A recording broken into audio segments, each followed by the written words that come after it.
Hello friends, good morning, Radhe Radhe. তোমরা সবাই কেমন আছো? আশা করছি সবাই ভালো আছো। আমি অঙ্কিতা। চলো আজকের আরও একটা নতুন ব্লগে সবাইকে স্বাগত জানাই।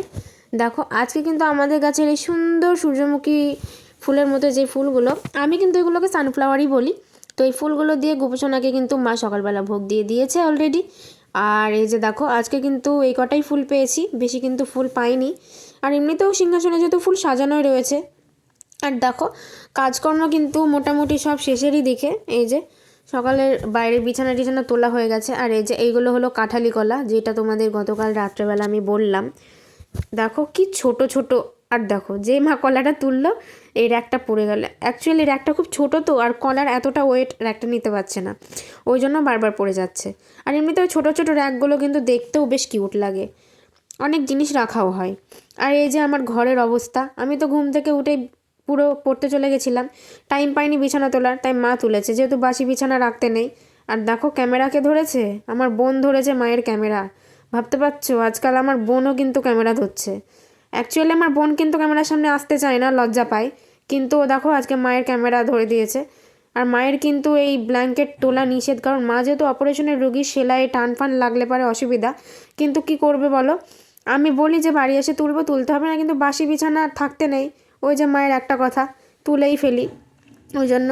আর এই যে ঘরের এই বালিশগুলো কিন্তু নতুন বালিশ। আর আমি তো সেরকম মানে কুস্তি করি না বালিশ নিয়ে, চুপচাপ শুয়ে থেকে, ওই জন্য আমার বালিশ মানে একটু মোটা মোটাই থাকে। আর মোটা বালিশ ছাড়া আমার ঘুমও হয় না। এর আগের বালিশগুলো একদম পাতলা হয়ে গেছিলো, ডবল বালিশে ঘুমাতে হতো। আর মায়েদের মানে বাইরের বালিশগুলো 2 দিন শুয়েছে, পাতলা হয়ে গেছে। অ্যাকচুয়ালি এখন যেহেতু বড় হচ্ছি আর ভারও বেশি হচ্ছে, তাই বালিশগুলো পাতলা হয়ে যাচ্ছে।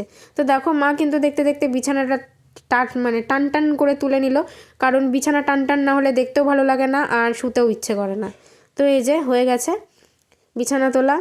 আর এই যে এইদিকে দেখো আমার বোন এখানে কি করছে কে জানে। এই যে দেখো গোটা ঘরটা কিন্তু আমার চকচকে করে ফেলেছে। তো চলো দেখতে থাকো, আশা করছি ভালো লাগবে আজকের ব্লগটা তোমাদের। আর এগুলো কি বলো তো, এইগুলো হলো ধনেপাতা।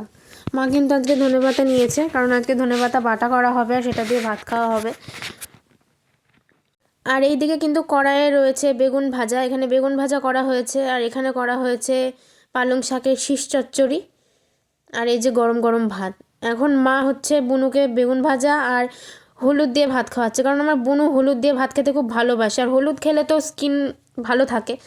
আমারও হলুদ দিয়ে ভাত খেতে ভালো লাগে, কিন্তু অভ্যাস নেই, ওই জন্য ফার্স্ট ফার্স্ট খেতে গিয়ে একটু গন্ধ লাগে, কিন্তু তারপরে ভালো লাগে। আর আমার বোনের কোনো ব্যাপারই না, ওকে যা দিয়ে দেওয়া হবে ও তাই দিয়েই খাবে। ঠাম্মা আগে বলো, তারপর অন করবো। কি করব, ডিমের ঝোল করব, মশলা করছি। মিক্সারে হ্যাঁ, আর কি রান্না ভাত করছো? প্রায় হয়ে গেল। ভাত আর ডিম সেদ্ধ। এখনো তরকারি কোটা হয়নি, বাঁধাকপির ঝাল করব। আমাকে দিবা, আর বড়ি দিবা কিন্তু বাঁধাকপির ঝালে। সোয়াবিন দিয়ে ডিম কষা করব, আর নাতির জন্য ডিম কষা। এটা হবে, আর কি হবে বলতে পারছি না। এই পর্যন্ত এখন। আজকে আমার বোনের হলো অঙ্ক পরীক্ষা, ও গোপুকে প্রণাম করছে। অ্যাকচুয়ালি আমার বোন একটু ভুল কাজ করে ফেলেছে, ও তো জানে না। ও যেহেতু বেশিরভাগ টাইম স্নান করে গোপুসোনাকে প্রণাম করে, ছয়, কারণ তখন ও ভাত খায় না। আর আজকে ভাত খেয়েও ছুঁয়ে ফেলেছে, তাই একটু ভুল কাজ করে ফেলেছে। তোমরা কিছু মনে করো না, বাচ্চা মানুষ তো, ও অতটা জানে না ভালো। তারপরে ওকে বলা হলো যে না, গোপালকে ছুঁতে হয় না, সব সময় দূর থেকে প্রণাম করতে হয়। তো প্রণাম করে নিল। তোমরা সবাই আশীর্বাদ করো যেন ওর পরীক্ষা ভালো হয়, ভালো রেজাল্ট হয়। এবারও আমার সাথে স্কুলে যাবে, আমি কিন্তু ওকে পরীক্ষার সময় স্কুলে দিয়ে আসি আর মা নিয়ে আসে। এই যে আমি কিন্তু ওর জন্য দাঁড়িয়েছিলাম। আমি কিন্তু সবেমাত্র টিউশন পড়ে এলাম, দিয়ে মা বললো বুনুকে স্কুলে রেখে আসতে, তাই ওকে স্কুলে রাখতে যাচ্ছি। আর এখনও ঠাম্মাকে প্রণাম করবে, কিন্তু ঠাম্মা বললো আমার হাতে কাজ আছে, প্রণাম করতে হবে না, স্কুলে চলে যা, এক্সাম ভালো হবে। তো এই যে যাচ্ছে দেখো ম্যাডাম। মানে আমার অঙ্ক পরীক্ষার দিন আমি রীতিমতো কান্না করি, কিন্তু ও কিন্তু কান্না করে না, কারণ ওর তো ছোটো ক্লাস, ওদের তো আর অত টাফ কোশ্চেন আসেই না। এই যে দেখো দাদুকে প্রণাম করার স্টাইলটা দেখো জাস্ট তোমরা। আর দাদু বলছে হ্যাঁ যাও, ভালো হবে। সো গাইস, তারপরে কিন্তু দেখো আমি কিন্তু স্নান টান করে পুজো দিয়ে নিয়েছি, পুজো দেওয়া কমপ্লিট। ঠাকুর ঘরও পরিষ্কার করে ফেলেছি, ঠাকুরের থালাও তুলে দিয়েছি।